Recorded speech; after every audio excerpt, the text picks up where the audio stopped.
নমস্কার, আপনারা দেখছেন বাংলার মুখ নিউজ। বাংলার মুখ নিউজে আপনাকে স্বাগত জানাই। নিত্য নতুন খবর পেতে চোখ রাখুন আমাদের এই ছোট্ট ইউটিউব চ্যানেলে। মনোযোগ সহকারে সম্পূর্ণ ভিডিওটি দেখুন। নিত্য নতুন খবর পেতে আমাদের ছোট্ট এই ইউটিউব চ্যানেলে নজর রাখুন, সঙ্গে থাকুন, খবরে থাকুন, সচেতন থাকুন। মালদার রতুয়ায় প্রায় 16 লক্ষ টাকার বকেয়া বিদ্যুৎ বিলকে কেন্দ্র করে চাঞ্চল্য ছড়ালো রাজনৈতিক মহলে। জেলা তৃণমূল সভাপতি তথা মালতীপুরের বিধায়ক আব্দুর রহিম বক্সির মেয়ের নামে পরিচালিত একটি বেসরকারি স্কুলের বিদ্যুৎ সংযোগ বিচ্ছিন্ন করল বিদ্যুৎ বন্টন দপ্তর। অভিযোগ, বছরের পর বছর বিল বকেয়া থাকলেও কোনো পদক্ষেপ নেওয়া হয়নি। আর সেই নিয়েই উঠছে একাধিক প্রশ্ন। বিদ্যুৎ বন্টন সংস্থার দাবি স্কুলটির মূল বকেয়া ছিল প্রায় 11 লক্ষ টাকা।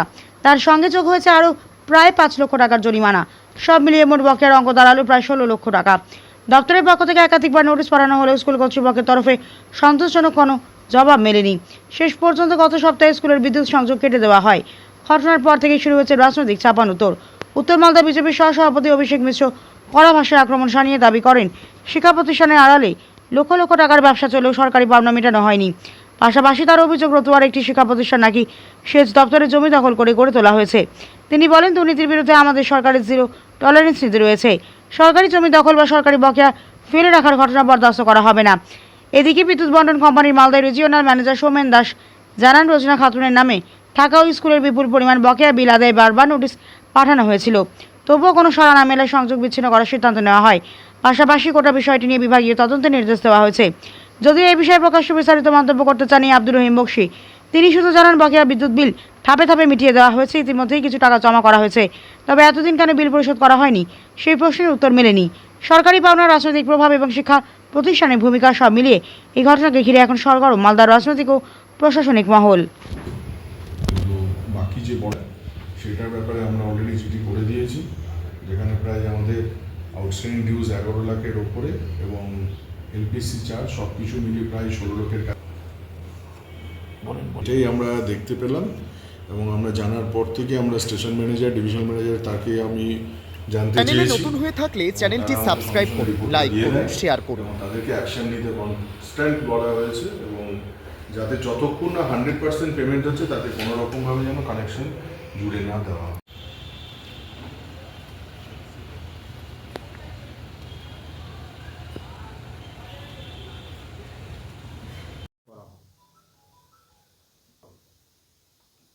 নমস্কার। আজকে রাজ্য সরকারের এবং মুখ্যমন্ত্রীর নির্দেশে আমাদের কাছে কড়া বার্তা আছে যে প্রত্যেকটা ডিপার্টমেন্টের জায়গায় আমরা জিরো টলারেন্সে কাজ করে সেই জায়গায় আমরা রিপোর্ট পেশ করব এবং সার্ভিস দেব।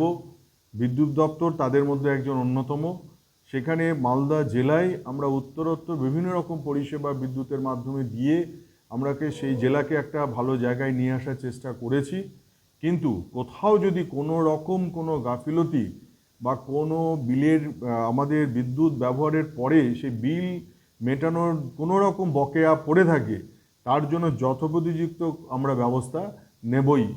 এবং এই ঘটনাটা শোনার পর আমরা ইমিডিয়েটলি অ্যাকশন নিয়েছি এবং দুটো স্কুলেরই কানেকশন কেটে দেওয়া হয়েছিল এবং তার মধ্যে অল্প সামান্য যেটা প্রায় 56,000 সেই পেমেন্ট তারা করে দিয়েছে। বাকি যেটা রেজিনা খাতুনের নামে দেখা যাচ্ছে সেটার নামে কিন্তু বকলমে সেখানে দেখা যাচ্ছে স্কুলে, এবং সেটাতে প্রায় 11 লক্ষ টাকা বিল বাকি আছে। সঙ্গে আমাদের যে এলপিএসসি সেটা প্রায় 5 লক্ষ। আমরা আমাদের অফিস থেকে নিচের যে ডিভিশন, চাঁচল ডিভিশন এবং সাপ্লাই অফিস পরানপুর, তাদেরকে আমাদের ইনস্ট্রাকশন দেওয়া হয়েছে তাদের 100% পেমেন্ট না পাওয়া পর্যন্ত কোনো রকম কানেকশন জোড়া যাবে না। এবং এই জেলাতেও আমরা যদি এই ধরনের কোনো রকম কেস আমাদের কাছে আসে তার ইমিডিয়েট অ্যাকশন নিতে হবে। যেখানে সরকার এত সুন্দর পদক্ষেপ নিয়ে চলেছে, আমাদের বিদ্যুৎ দপ্তর মালদা জেলায় তার সঙ্গেই সেই সময় তার জায়গায় আমরা কাজ করে এগিয়ে যেতে চাইব।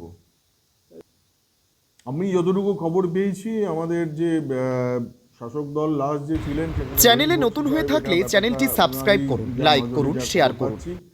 এবং সেখানে আমাদের এই ধরনের আমাদের অফিসিয়াল চিঠিও গেছে দপ্তর থেকে এবং ডিভিশন অফিস, সাপ্লাই অফিস থেকে তারা বহুবার নাকি বলেওছে, আমি খবর নেওয়ার পর জানতে পারলাম। তো এটা তো অ্যাকচুয়ালি এক্সিকিউশন রোলটা ডিভিশন থেকেই করা হয় এবং সাপ্লাই অফিস থেকেই করা হয়। তো তারা যেটুকু জানাচ্ছে বহুবার ফলো আপ করার পরেও তিনি হয়তো তার নিজস্ব পলিটিক্যাল গ্রাউন্ড কাজে লাগিয়ে যেন ব্যাপারটাকে ডিলে করিয়েছে, কিন্তু আমাদের নজরে আসার, আমাদের রিজিওনাল অফিসের নজরে আসার সঙ্গে সঙ্গেই আমরা ইমিডিয়েটলি দুটো লাইন ডিসকানেকশন করে দিয়েছি। একটাতে ওরা অল্প সামান্য বিল ছিল, সেটা পেমেন্ট করে চ্যানেলে দিয়েছে, নতুন হয়ে সেইটুকুই থাকলে আমরা লাইন চ্যানেলটি ঢুকতে পারবো। সাবস্ক্রাইব করুন, কিন্তু লাইক করুন, বাকিটা শেয়ার যতক্ষণ করুন। না পুরো পেমেন্ট আসছে ততক্ষণ পর্যন্ত আমরা লাইন জুড়তে দেব না, এবং কড়া ইনস্ট্রাকশন আমার ডিভিশন এবং সাপ্লাই অফিসকে দিয়ে দিয়েছি। এখন আমরা সেটা শুনতে পাচ্ছি, কিন্তু এখানে কানেকশনের নামটা ওইভাবে দেওয়া আছে, তো সেটা আমরা ডেফিনেটলি আমরা একটা এনকোয়ারি করছি।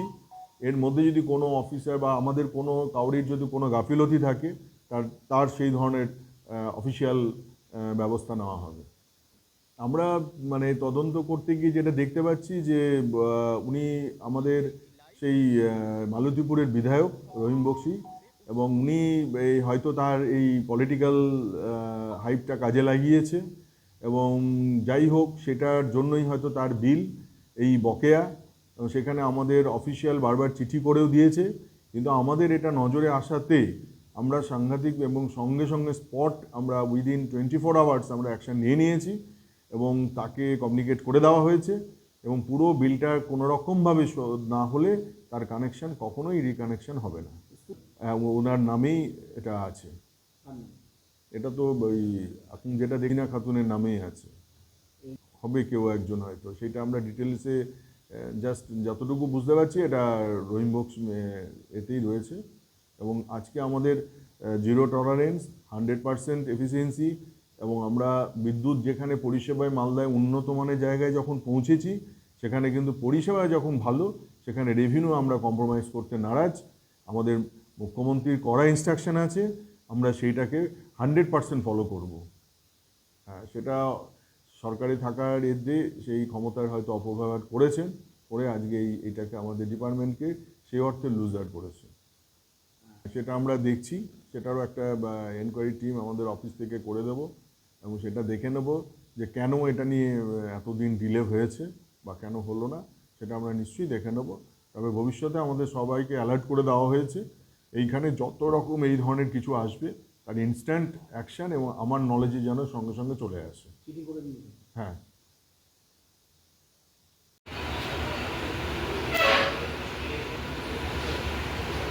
মানেই দুর্নীতি, তৃণমূল কংগ্রেস মানেই চুরি। তৃণমূল কংগ্রেসের বিধায়ক, মালতীপুরের জেলা সভাপতি, তিনি তার নিজের নামে, তার বকলমে, তার যে ট্রাস্টের আন্ডারে যে দুটো স্কুল চালান, সে স্কুলে 12 লক্ষ টাকা ইলেকট্রিক বিল কয়েক বছর ধরে দেননি। আমরা অবাক হয়ে যাই যে একটা মানুষ বা একটা দলের কর্মী বা সমর্থক বা একটা নেতা কত নিচে নামতে পারলে এই ধরনের কাজ করেন। স্কুলের বাচ্চাদের কাছ থেকে হাজার হাজার টাকা ফিস দেন, অথচ গভর্নমেন্টকে ইলেকট্রিসিটির বিল দেন না, মাসের পর মাস, বছরের পর বছর। এই ধরনের চোর অপদার্থ নেতাদের বিরুদ্ধে আমাদের নতুন সরকার শুরু করেছে এই ধরনের অ্যাক্টিভিটি। তার ইলেকট্রিক বিল না দেওয়ার জন্য রাজ্য ওয়েস্ট বেঙ্গল যে স্টেট ইলেকট্রিসিটি বোর্ড, তারা ইলেকট্রিসিটি কানেকশন ডিসকানেক্ট করে দিয়েছে। আমি এই রকম নির্লজ্জ বেহাদের প্রতি আমাদের ধিক্কার, যে মানুষের ক্ষতি করে, সরকারের রাজস্বের ক্ষতি করে এরা দিনের পর দিন ধরে কি করে এইভাবে থাকতে পারে আমরা বুঝতে পারি না। এই রকম রহিম বক্সির মতো প্রচুর নেতা আছে যারা এরকম সরকারের কোষাগারকে নষ্ট করেছেন, এবং বেআইনিভাবে প্রচুর শুনেছি উনি ইরিগেশনের জমি দখল করেন, যে স্কুলটা করেছেন। এই ইলেকট্রিসিটি দিয়ে শুরু হলো, এবার সরকারের যা যা সম্পত্তি ওরা বাজেয়াপ্ত করে নিজের ব্যবসা বাণিজ্য ফুলিয়েছিলেন ট্রাস্টের নাম করে, সেগুলো আমরা ইতিমধ্যেই শুরু করেছি, এবং আমরা এগুলো পুনরুদ্ধার করে সরকারকে ফিরিয়ে দেবো। রহিম বক্সির মতো নেতাদেরকে খুব ভদ্রভাবে সাবধান করে দিলাম, যা যা করেছেন এগুলো সরকারকে ফিরিয়ে দিন। ইলেকট্রিসিটি দিয়ে শুরু হয়েছে, অনেক দুর্গতি আপনাদের কপালে বাকি আছে।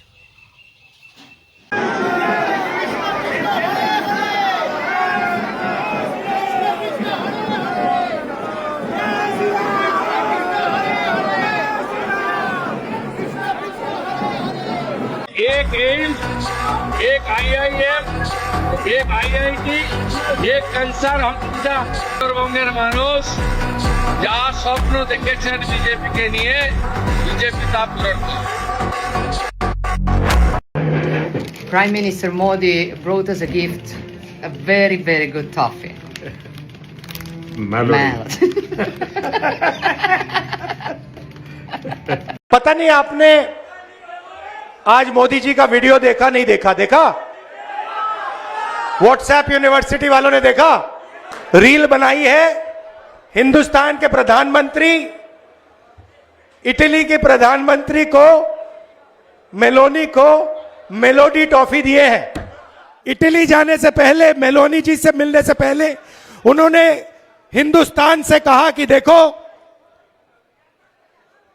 आर्थिक तूफान आ रहा है, कम पेट्रोल का प्रयोग करो, सोना मत खरीदो, इलेक्ट्रिक गाड़ी खरीदो और विदेश में दौरा मत करो। और फिर उसी के एक दिन बाद 3-4 हजार करोड़ रुपए के हवाई जहाज में नरेंद्र मोदी घुसे, इटली की ओर गए, जेब में टॉफी ले गए और वहां की प्राइम मिनिस्टर को उन्होंने मेलोडी टॉफी खिलाई। अब देखिए ये क्या देश की जनता के साथ क्या खिलवाड़ हो रहा है। मतलब देश में पेट्रोल की कमी, गैस की कमी, बिजनेस बंद हो रहे हैं, फैक्ट्रियां बंद हो रही हैं, महंगाई बढ़ती जा रही है, किसानों को खाद नहीं मिलेगी,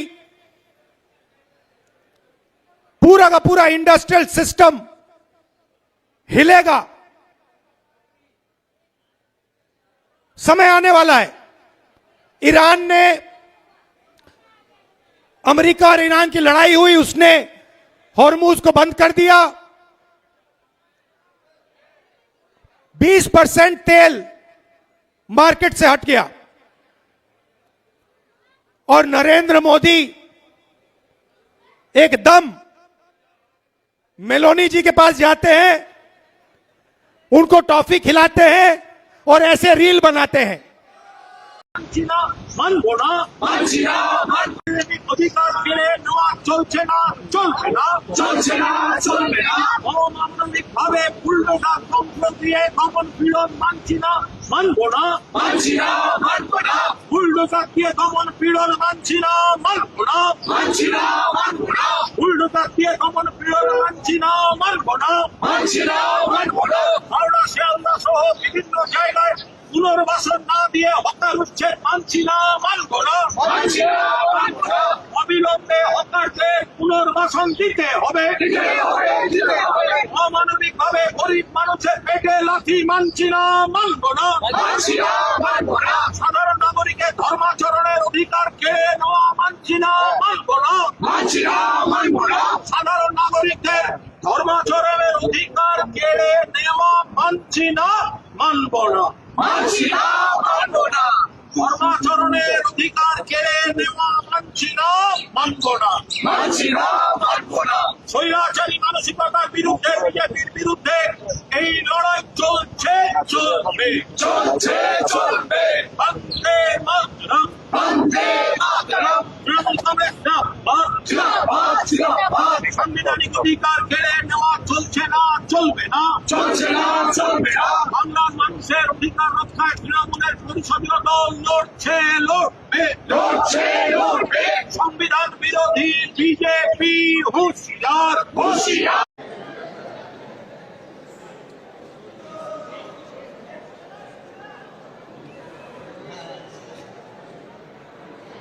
এই কোনাটা চলে, এই কোনাটা চলে, এইদিকে চলে আয়।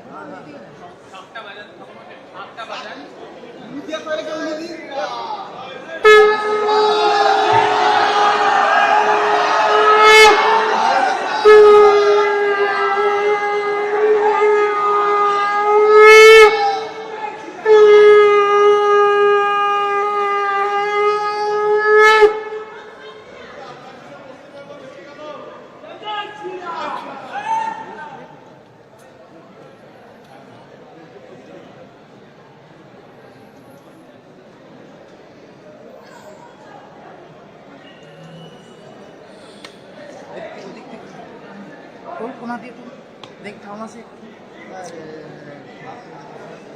মার মার মার।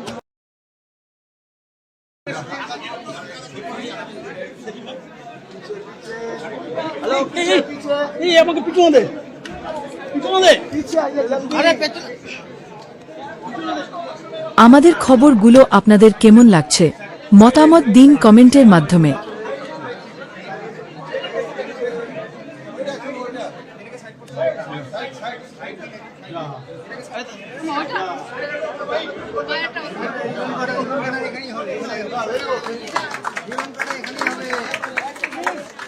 আপনারা এখানে থাকলে জীবনটা কে কাটবে?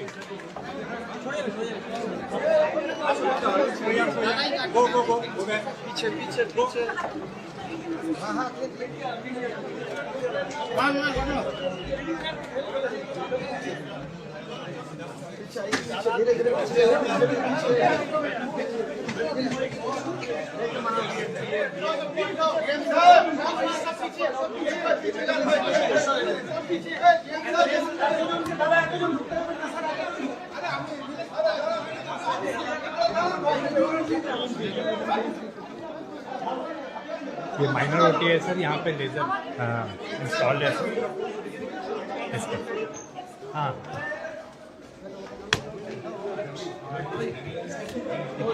পিছনে চলে যাই, পিছনে চলে যাই, পিছনে চলে আসবো। কি করছো সাইড করো।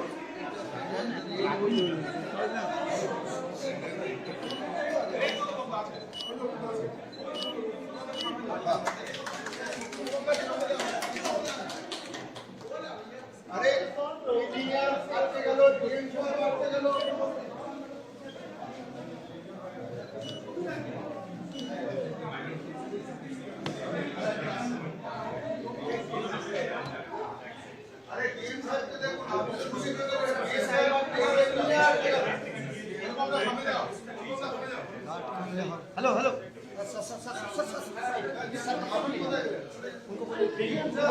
हेलो हेलो सर, गार्ड मत करें प्लीज। सामने चले जाना ওইখান থেকে।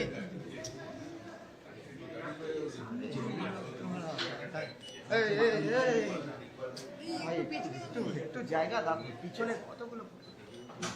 বাবা বাবা বাবা এইটা কি? আর আমি তোকে ছবি দিয়ে দেবো, তা ভালো।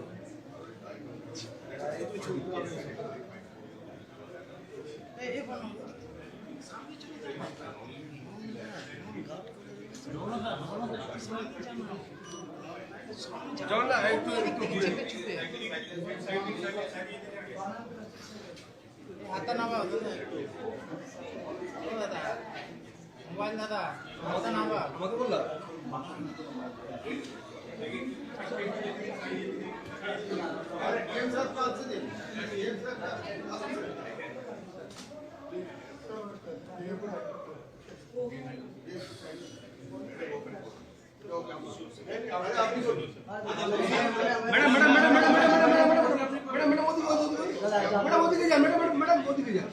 আরে ও দাদা, ফোন নিয়ে কেউ কি করছো সামনে? আবার সামনে ফোন তুলে দিচ্ছে। আরে ও দাদা, নিচু করুন।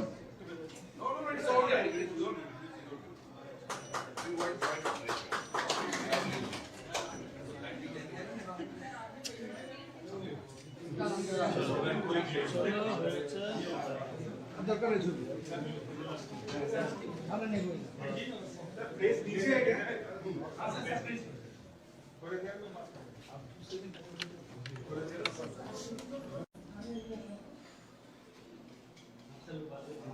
देखिए सर, देखो चलो।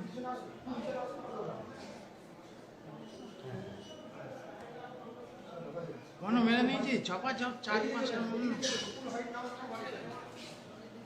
তাতিমা চল চলো।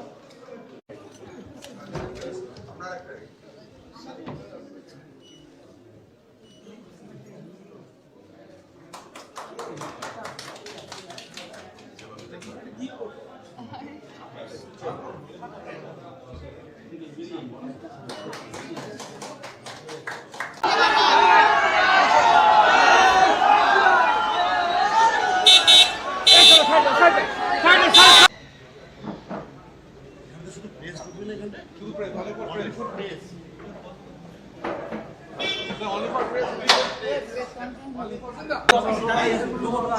করে দিচ্ছি, কোনো ধরনের পলিটিক্যাল কোশ্চেন জিজ্ঞাসা করবেন না। এটা সম্পূর্ণভাবেই ভারত সরকারের একটি প্রতিষ্ঠান এবং রাজ্য সরকারের প্রতিনিধি হিসেবে এখানে জেলা শাসক উপস্থিত আছেন। আমাদের এখানে যারা আমাদের সাংসদ আছেন, বিধায়ক আছেন, যারা নির্বাচিত জনপ্রতিনিধি, এই মুহূর্তে আমরা যেখানে বসে আছি, আমার অন্য যা পরিচয় থাক, মেম্বার অফ পার্লামেন্ট হিসেবে আমি এখানে বসেছি এবং আমি কল্যাণীর এই বোর্ডের সদস্য হিসেবে এখানে বসেছি আপনাদের একটা ইনফরমেশন দিতে। যা প্রশ্ন করা দরকার আজকের সম্পর্কিত আমি প্রথমে শুরু করে দেব। আপনি এখানে ডিরেক্টর সাহেব আছেন ডক্টর সিনহা প্রফেসর, তাকে প্রশ্ন করবেন। অন্য কোনো আপনাদের প্রশ্ন থাকলে আপনারা জেলা শাসককে প্রশ্ন করবেন। আমাকে দয়া করে কেউ আর কোনো রাজনৈতিক প্রশ্ন করবেন না। যদি আপনাদের কোনো প্রশ্ন থাকে কল্যাণী এটা হয়ে যাবার পরে কল্যাণীর ক্যাম্পাসের টেরিটরির বাইরে, গেটের বাইরে আমাকে জিজ্ঞাসা করবেন, আমি উত্তর দিয়ে দেবো। স্টার্ট করছি। আজকে কল্যাণী এইমসে বিশেষ একটি ইউনিটের উদ্বোধন হল, CO2 লেজার। আরে ভাই, তোমাদেরকে ঠিক করতে বলেছে, তোমরা আছো কেন এখানে? আজকে আবার বলছি, এয়ারপোর্ট অথরিটি অফ ইন্ডিয়ার তাদের CSR ফান্ড থেকে কল্যাণী এইমসকে সহযোগিতা করেছেন। এটা বিরাট কোনো ইভেন্ট নয়। আমাদের এখানে একটা নতুন ইউনিট চালু হচ্ছে, দ্যাট ইজ CO2 লেজার। স্কিনের বিভিন্ন ডিপ স্কার, বিভিন্ন দাগ, ক্ষত হয়ে যাওয়া, সেগুলোকে রিপেয়ার করার কাজে এবং বিভিন্ন জায়গায় যেখানে অন্যভাবে অ্যাক্সেস করা যায় না, ENT যারা সার্জন আছেন অঙ্কোলজি ডিপার্টমেন্টের, সেখানেও কান, নাক এবং দুটো কানের মাঝখানের বিভিন্ন জায়গায় গ্রোথ, টিউমার, এই ক্ষেত্রে এই মেশিনটি বিশেষ উপযোগী। ভারতবর্ষের বিভিন্ন প্রান্তে আমাদের যত এইমস আছে এবং বিশেষ কিছু হসপিটাল আছে যেখানে সাধারণ মানুষ পৌঁছতে পারেন না, তাদের CO2 লেজার আছে। কলকাতা শহরে প্রথম কোনো সরকারি হসপিটালে এই CO2 লেজার ইন্ট্রোডিউসড হয়ে গেল আজকে এবং আশা করছি এর উপকারিতা স্থানীয় সাধারণ মানুষ পাবেন। আপনারা জানেন এখানে কত সালে এইমস তৈরি হয়েছে, এরপরেও পশ্চিমবঙ্গে আরেকটি এইমস হবে, কিন্তু পুরোপুরি অপারেশনাল করতে কোনো এইমসকে 10 থেকে 12 বছর সময় লেগে যায় এবং এই মুহূর্তে এইমসকে ঘিরে মানুষের যে চাহিদা, যে আবেগ আছে, এইমসের সম্পর্কে মানুষের যে ধারণা আছে, সেটা আমরা পুরোপুরি পূরণ করতে পারছি না। আমাদের আরও কিছু সময় লাগবে, কারণ পুরো বিষয়টা বুঝতে হবে যে মানের, উচ্চমানের, মানে আজকের দিনের যুগোপযোগী এবং আন্তর্জাতিক ক্ষেত্রে সবচেয়ে আধুনিক যে চিকিৎসা ব্যবস্থা, সেই পরিষেবাটা এইমস দিয়ে থাকে। তার ফলে সেই এক্সপার্টাইজটাকে সেই জায়গায় তুলে নিয়ে যেতে গেলে এবং তার জন্য যা কিছু অ্যাক্সেসরিজ আছে, যা কিছু মেডিকেল ইকুইপমেন্টস আছে, নন মেডিকেল স্টাফস আছে, এবং তাদের এক্সপার্টাইজটাকে যদি এলিভেট আমরা করতে চাই তাহলে একটা সময়ের প্রয়োজন আছে। কিন্তু আমরা বিশ্বাস করি দেশের প্রধানমন্ত্রী নরেন্দ্র মোদীর নেতৃত্বে আজকে সারা ভারতবর্ষে যেভাবে চিকিৎসা পরিষেবার, সরকারি চিকিৎসা পরিষেবার ক্ষেত্রে একটা যুগান্তকারী পরিবর্তন আসছে, সেটা আমরা দেখব। এমনিতেই দক্ষিণ ভারতের ট্রেনের টিকিট পাওয়া যায় না, কারণ কলকাতা এবং পশ্চিমবঙ্গের মানুষরা অধিকাংশই দক্ষিণ ভারতের দিকে চলে যান। আজকে এটা আমাদের করার উদ্দেশ্য শুধু এটা নয়, মাননীয় জেলা শাসক এখন উপস্থিত আছেন, পশ্চিমবঙ্গ রাজ্য সরকারের প্রতিনিধি, তিনিও বিষয়টা দেখবেন, সহযোগিতা করবেন আমাদের এখানের ইউনিটের পক্ষ থেকে, এবং রাজ্য সরকারের সহযোগিতা, রাজ্য সরকারের পার্টিসিপেশন থাকবে। কিন্তু তার সঙ্গে সঙ্গে এইমসের যে নিজস্ব স্বাতন্ত্র্য, সেটাও কিন্তু বজায় রাখতে হবে। এ সম্পর্কে যদি আপনাদের কোনো প্রশ্ন থাকে, আমাদের মাননীয় ডিরেক্টর সাহেব এখানে আছেন, ডক্টর প্রফেসর সিনহা, তাকে প্রশ্ন করুন, উত্তর দেবেন। আমার কিছু বলার নেই। ওভার। স্বাস্থ্য ব্যবস্থা ঢেলে সাজানোর উদ্দেশ্যে আগামী দিনে কোনো পরিকল্পনা থাকে? সেটা পশ্চিমবঙ্গ রাজ্য সরকার বলবে। পশ্চিমবঙ্গে এখন যে সরকারটা তৈরি হয়েছে সেটা গভর্নমেন্ট অফ ওয়েস্ট বেঙ্গল, আমি সেই সরকারের কোনো প্রতিনিধি নই। আর আজকের দিনে রাজ্য সরকারের স্বাস্থ্য ব্যবস্থার নিয়ে আলোচনা করার এখানে কোনো স্কোপ নেই। রাজ্য সরকারের কাছ থেকে যদি কোনো সহযোগিতা চান সেটা একমাত্র প্রফেসর সিনহা বলতে পারেন এবং আমাদের অনারেবল ডিএম যিনি এখানে উপস্থিত আছেন তিনি বলতে পারেন। এটার I am incompetent to reply this question. আমাদের তো চাহিদা আছে এবং রাজ্যের দ্বিতীয় এমসও হবে, সেটা পরে ঠিক হবে। আপনি প্রশ্ন করুন, আজ কাজ করুন। স্যার আয়ুষ্মান ভারত কবে থেকে লাগু হবে? हम लोग जल्द से जल्द उसको लागू करने की कोशिश कर रहे हैं। मैन पावर और जो प्रोक्योरमेंट का प्रोसेस है उसको हम आगे बढ़ा रहे हैं और जैसे ही हमें कोई इंस्ट्रक्शन मिलेंगे बिल शुरू कर देंगे। CO2 जो लेजर है उसका परिषेवा कब से मिलना चालू होगी? वो कल से स्टार्ट हो जाएगा। कल से स्टार्ट हो जाएगा। उसकी जो सर्विसेज है उसका यूज़ है वो कल से स्टार्ट हो सकता है। लेजर का मशीन रेडी है, हमारे जो डॉक्टर्स हैं वो भी तैयार हैं इसको यूज़ करने के लिए। कल से वी कैन स्टार्ट। एक बार में कितने लोग परिषेवा को मिल सकते हैं? कितने लोगों को परिषेवा मिल सकते हैं एक बार में? लेजर से वो टाइम जो प्रोसीजर होता है उसका टाइम होता है, जनरली 15 से 20 मिनट एक प्रोसीजर में लगता है। तो वो इंडिकेशन देख के होता है कि अगर किसी को ज़रूरत है तो उसको यूज़ किया जाएगा। तो जैसे जैसे पेशेंट आते हैं जिनको ज़रूरत है उनके लिए यूज़ किया जाएगा। आयुष्मान भारत के अलावा कोई बाहरी इंश्योरेंस क्या यहाँ हो सकता है काम आगे? बाहरी इंश्योरेंस अभी बाहरी इंश्योरेंस हम लोग ले नहीं रहे, लेकिन हम लोग उस पर भी काम कर रहे हैं कि जो बाहर के इंश्योरेंस है उसमें भी यहाँ पे कैशलेस फैसिलिटी शुरू हो जाए। लेकिन हमें फिर MOU करने पड़ते हैं बाकी इंश्योरेंस प्रोवाइडर से, वो हम करेंगे।